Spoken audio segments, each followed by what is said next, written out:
I am very excited to introduce our speaker today. Normally, our speaker chair would come up and do that, but today I played a little executive privilege. You know, you're about to hear from an amazing woman.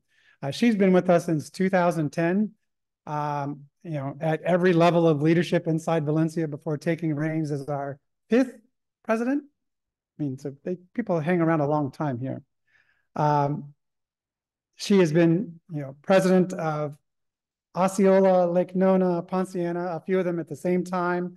She's been executive vice president, provost. She really understood this program in this community long before she took the reins. Did you know that 1/4 of all the students at UCF are Valencia students? And that's the level of impact, not only to our community, but truly changing lives. You know, from my foundation board seat, I got to meet her when she first sort of came to town, and for some reason they haven't kicked me off yet. So I've got to watch this great transformation. But, you know, running, I don't know, 60,000 students, somewhere around that number, her first job was to send them all home. It's a tough job to begin with. Now let's just make them all distance learning. And then, as we all learned in our own club, the hard job is let's get them back on campus. You know, these are not things in the normal, you go to college to learn to be a college president. She has hit these numbers. She is inspiring. I've told her this before. She's one of the best listeners. No matter what comes out of my mouth, she sits there and very carefully listens to what I've said, and it's a wonderful thing. She's a driven woman. If you want to be truly humbled, play golf with her. She is, I don't know, close to scratch, but she is a dynamite, both in leadership and on the golf course. Dan, it's up to you to get her to our outing on the 6th. I'm very proud of the great work that she's done, that Valencia College does, truly changing lives, as we heard from the audience. And I just want to be proud to introduce my friend, Dr. Kathleen Plinske.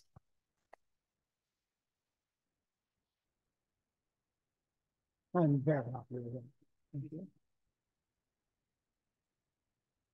Well, thank you for that introduction. I'll correct a few things, but before I do that, I just want to thank this club for your incredible generosity and support of these students and a few others this year and many before that.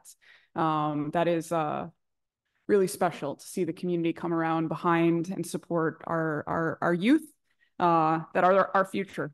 And that's one of the things that's most rewarding about working at Valencia, is that I get a front row seat at seeing how incredibly talented our future is, and the future is bright for Central Florida.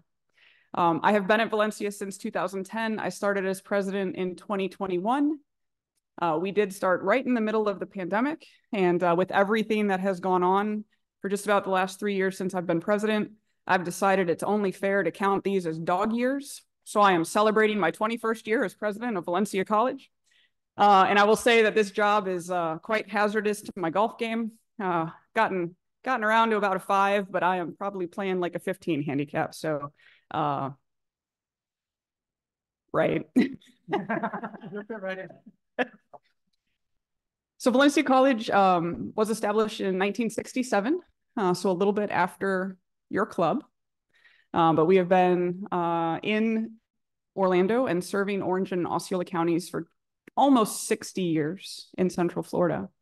The history of Valencia is that there was actually quite a bit of community resistance to opening a public community college in Orlando.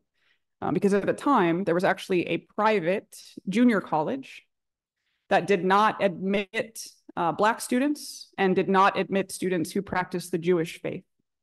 And there was quite a bit of community resistance to opening a open access public community college. But there was quite a bit of pressure put on by the Orlando Sentinel and also by the leaders of a little company that you might have heard of called Martin Marietta, now Lockheed Martin, who said, we need an open access community college to produce the talent that will be required for our corporation's success in the future. And they were successful in getting the legislature to approve the establishment of Valencia College, one of the last of the 28 community colleges in the state of Florida, because of that community resistance. One of the things that I love most about Valencia is our big idea that anyone can learn anything under the right conditions. Anyone can learn anything under the right conditions. So how many of you do not think that you are math people?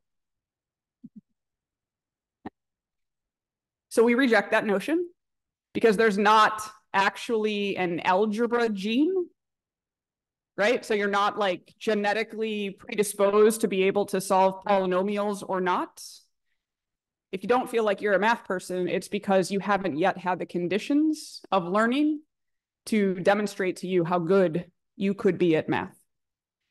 And so we believe that when our students are not successful in a course or in a program, we ask ourselves, what are the conditions that our students needed in order to support their success? And how could we create those conditions so that more of our students could be successful? And one of those conditions that we have learned about our students is financial constraints. More than 2/3 of our students attend on a part-time basis because 85% of our students are working at the same time they're going to college. So the traditional model of going away to a 4-year university is traditional for a much smaller and smaller and smaller proportion of our students. In fact, the majority of students are going to college like these students are, starting at their local community college, oftentimes working while they're going to school, and then perhaps continuing on to earn their bachelor's degree after earning an associate degree at a community college. That is becoming a much more typical and common path. But there are really 3 things that I would ask for your help in terms of spreading the word about Valencia in the community. It's about access, it's about affordability, and it's about quality.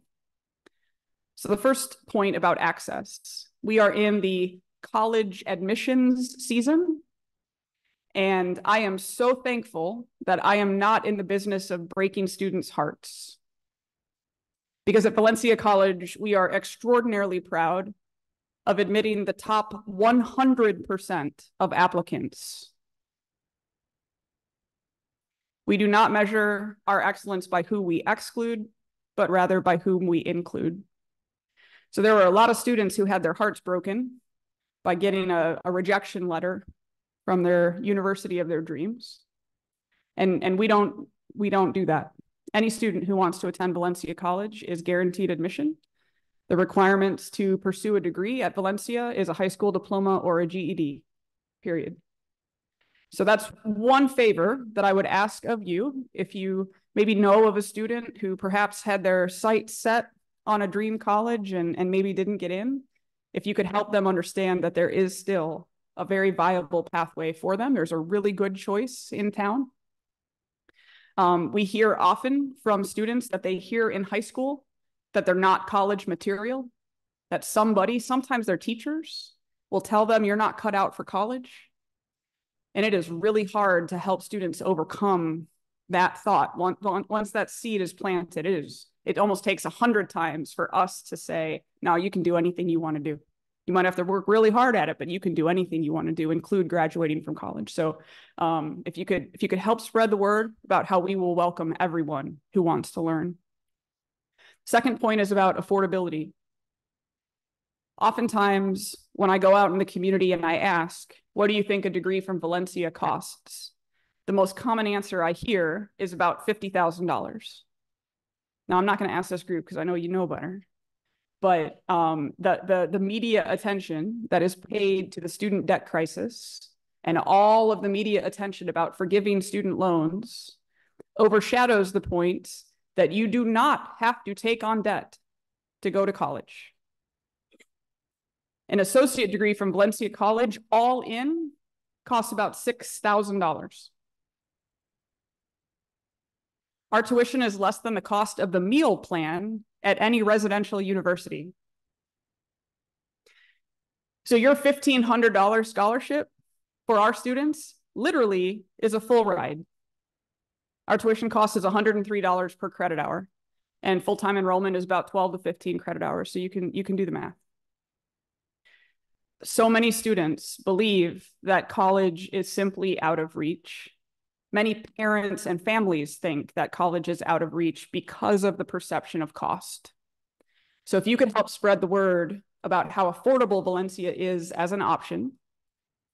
And also because of the generosity of clubs like yours, because of federal financial aid, because of programs like Osceola Prosper that makes college free for every graduate in Osceola County, more than 1/3 of the students at Valencia pay nothing out of pocket to go to college, much less take on any debt.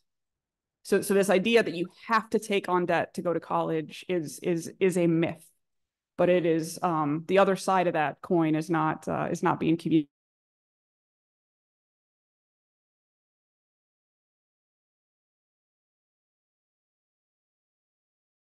Our friend from the Salvation Army referenced our accelerated skills training programs. We recognize, particularly for adults, that the idea of taking 2 or 3 or 4 years to earn a degree, to take time away from work, to then get a better job is simply outside of the realm of possibility. So we've launched something called accelerated skills training. Some of our programs are as short as 4 weeks. The longest programs are 28 weeks in length, but that's it. 28 weeks is the longest program that we have. And it prepares students for careers in really key industries in Central Florida, including construction, advanced manufacturing, transportation, logistics, and healthcare. So for example, we have a 10-week program called Electronic Board Assembly.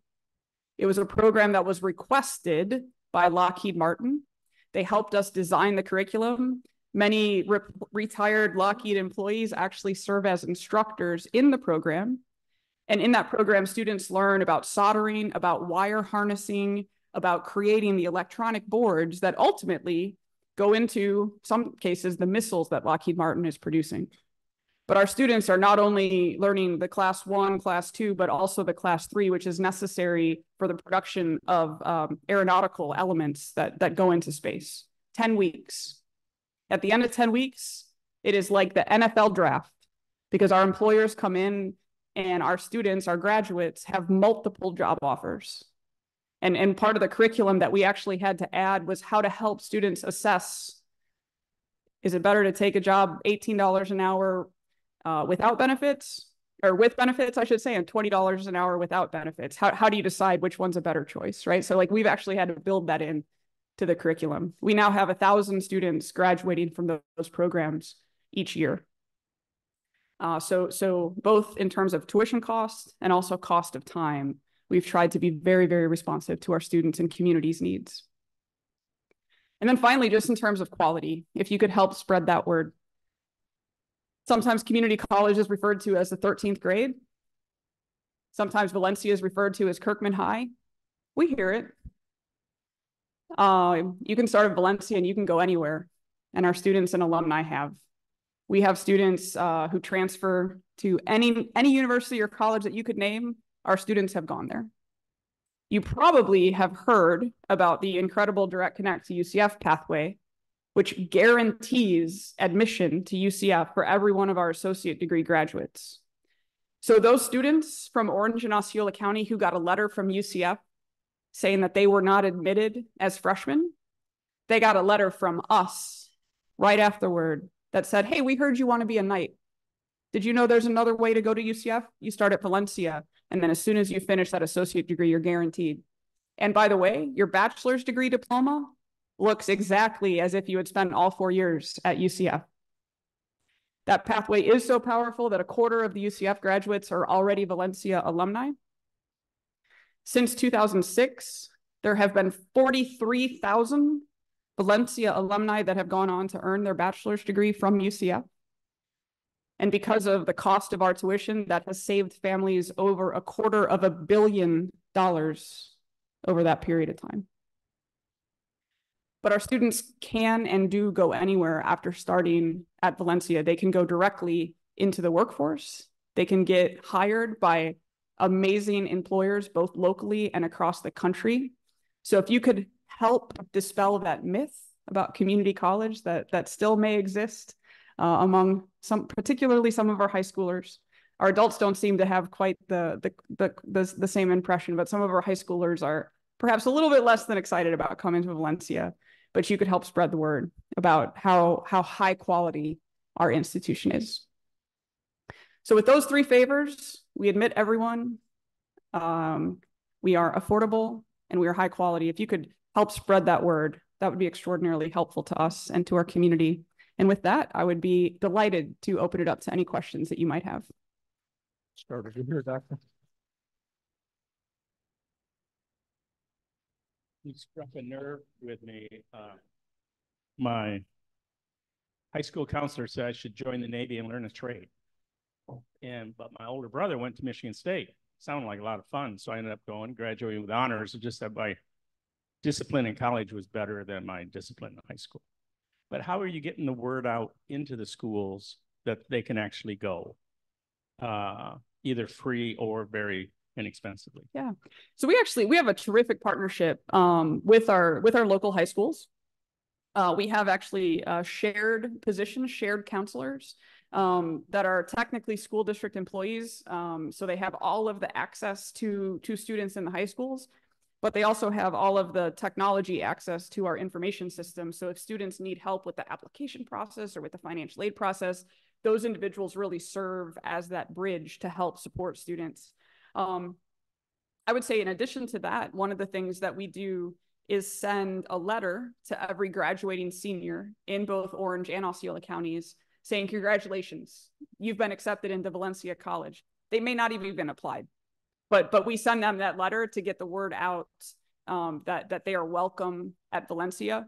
I would say that the fear of how to afford college is still something that we struggle with helping families overcome, because that's really hard to do in a letter. Even when we did the announcement for Osceola Prosper, a free college, I would say 20% of the students and families didn't believe us. They thought it was a scam. So there's so much skepticism in our community right now that was actually really difficult to overcome. So I think I don't know any better way than grassroots and pounding the pavement and just having conversations with students and families, but I'd be open to any ideas that y'all might have. I have three comments to make. First one is that you mentioned the fact that the Orlando Sentinel helped get your college together.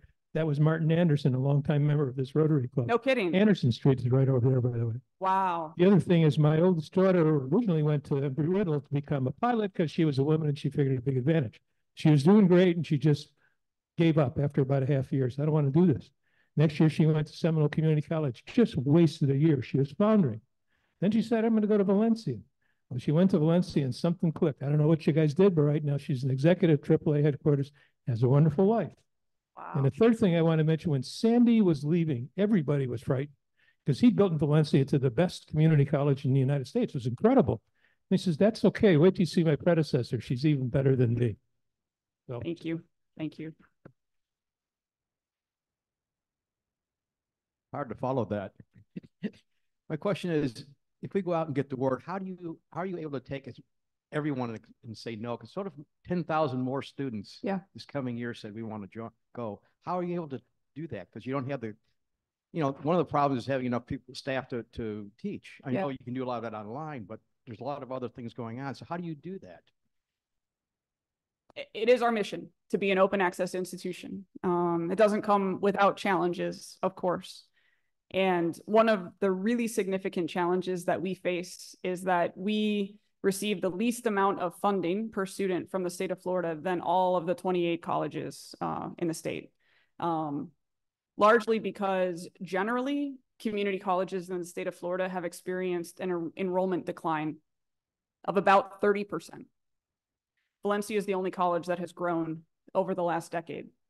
So if I'm the legislature, why would I invest money in the Florida college system when it's lost 30% of its enrollment? The problem with that is that we're part of the Florida college system. And so we are paying the price for admitting more students. The more students we admit, the less state funding per student we receive. So this is my top and frankly only legislative priority because it's existential. And my concern is that if we're not able to address that challenge, we will not be able to continue to fulfill our open access mission. So again, open to ideas. A lot of it has to do, frankly, with being two very blue counties in a very red state. And a lot of the way that funds are allocated to colleges is based on political leadership. But we've got to try something different because it's not been working, and it is becoming a real challenge for us. Thank you for that question. Thank you. I've actually been blessed to be able to do some guest lecturing for the culinary arts. No kidding. Yeah, for about the last year and a half. Thank you. Which is a lot of fun. And I'm very impressed with the facilities and stuff that they have there. I mean, it was impressive. But would you address, my daughter next year is starting a dual enrollment. Oh, sure. So would you address some of that so they can know how that works? Yeah, great. Thanks for teeing that up. That's great. So dual enrollment is an opportunity for students who demonstrate readiness for college level coursework while they're still in high school to actually earn college credit while they're in high school. So they earn both college credit and high school credit. That's why it's sort of called dual credit or dual enrollment. And the really great thing is that it's at exactly no cost to the student or to their families. So the tuition is covered by the school districts, mostly. We get funded at 70 cents on the dollar, which goes back to that other question, but that's okay.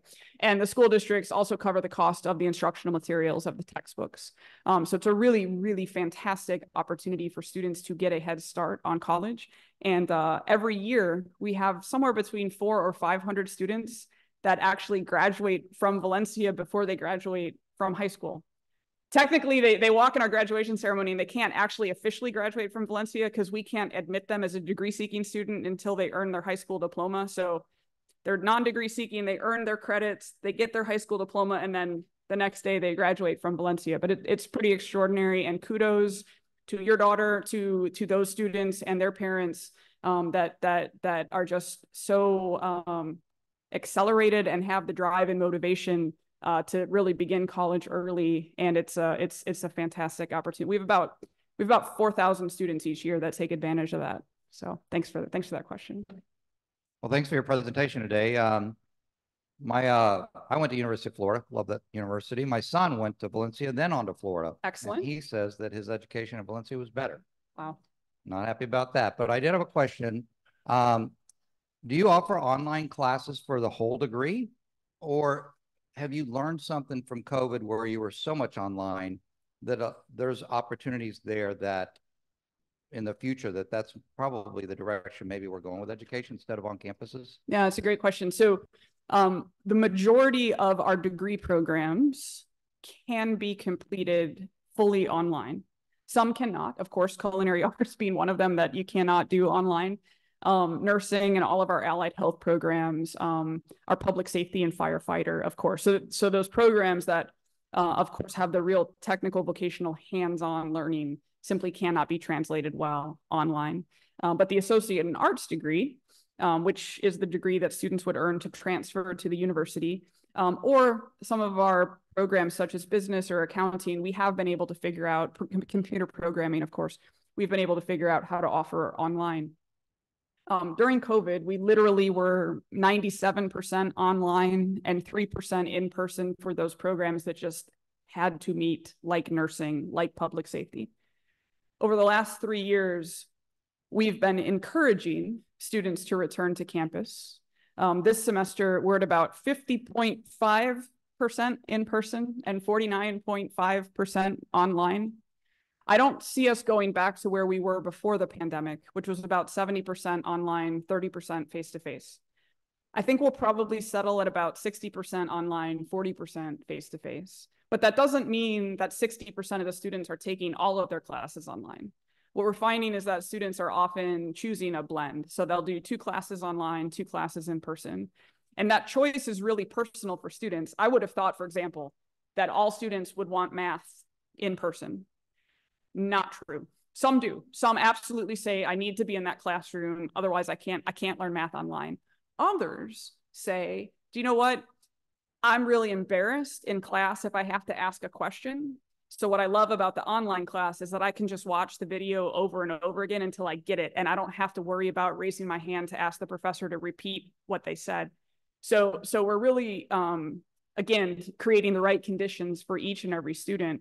And before the pandemic, and this was a credit to Sandy, he invested very substantially in quality online learning, not just putting up, do it yourself at your own pace course shells, but really true engagement in the online platform. So that helped us make that transition. But I worry a little bit about some of the online colleges and universities. Some are public, some are private, but the ones that have a larger advertising budget than probably Valencia has operating budget, like the Southern New Hampshires of the world, or the University of Phoenix, or those ones that you see on TV all the time, Western Governors. It used to be that their price point, they were so expensive that we didn't have to worry about them. We could compete on price. They have figured out how to expand in volume and drop their price, that they are right in our grill competing. And so one of the challenges that I extend to our team is, what's our competitive advantage? What's our differentiator that would have an Orlando student choose to pursue their education at Valencia as opposed to online at Southern New Hampshire University? So that's part of the evolution that you're going to start to see in higher education. Stunned at your statistic about 30% decline in other community colleges around Florida, which means much more credit to you all. You're doing a great job. And thank you for your presentation. Question, when you award your degrees at your AA degrees at Valencia, what's the primary field of subject? How does that break down into areas? So the state of Florida, up until this legislative session, has authorized a single associate in arts degree. So students that are pursuing an associate of arts don't actually declare a major, even though they intend to transfer to UCF to either study film or education or architecture. So they, in their minds, know what their major is, but we only offer one associate in arts degree. That's about to change. We were able to successfully lobby for specialized transfer degrees, largely in STEM fields, the science and engineering, that have a lot of the prerequisites that are so critical. In addition to the associate in arts, though, we have over 40 associate in science degrees that are designed to prepare students for the workforce. So business, engineering, culinary arts, hospitality, nursing, cardiovascular technology. So we've got about 41 of those. Business is our largest. And then computer programming, IT, software development is really growing as an emerging field. In terms of the most popular transfer pathways, it's largely business and psychology, followed by engineering, biomedical, health sciences. But again, our students can start and go into any field of study at any university. Yeah, great question. Yes. Do you have anything along the AI line that you're teaching or going to be teaching? Yeah, we're having a lot of conversations about AI in the classroom. It's funny, a couple of faculty wanted me to ban it. And I said, no, that's not happening. We're not teaching so much like development of large language models. That would be more of the upper division graduate level computer science type programs. What we are doing is talking about how do you apply AI to what you're learning? How are we preparing students for the use of AI in the workplace? And how are we teaching students about ethical concerns related to AI? So how are we making it really clear to students that asking ChatGPT to write your paper is not actually okay? But asking ChatGPT to maybe give feedback on a first draft, ask ChatGPT to say, have you thought about this paragraph and could you strengthen this? And then interacting with that and showing an instructor how you have made your writing better by using AI, or how our nursing students are able to access AI to help address a series of odd symptoms in a patient, to be able to then leverage that to be a better nurse. Those are the types of conversations that are happening with our faculty about how to really apply those AI tools so that students will be ready for that technology when they enter the workforce. Thank you for your great presentation. And congratulations on having such creative approach to solving the teacher shortage crisis. I think that's a great program. Do you have any calculations or information on your enrollment numbers? Sure, yeah. So this spring semester actually is the largest spring semester in Valencia's history. So we have about 45,000 students enrolled this spring at one of our 7 campuses. In a given year, we serve just about 70,000 students. either in our credit programs, our accelerated skills training programs, our English language learning programs. So we'll have 70,000 human beings interact with Valencia in a given year. We're seeing an 8% enrollment increase this year compared to last year. And we're anticipating a similar increase next year, which does go back to the resource constraint question. But we are, we had that meeting this morning of what additional rabbits can we pull out of the hat? Actually talking about, can we ask faculty to teach an additional overload? Can we have our part-time faculty teach one more course than what would be typical? Those are the sorts of things that we're looking at to incrementally add capacity until we can systematically solve this funding challenge. Thank you again. So at our university, we had to do what was called cultural credits. We basically had to get involved in the community and do some extracurricular activities to achieve our degree. I'm curious, do you guys require anything like that to get your degree, or like community service or any extracurricular stuff?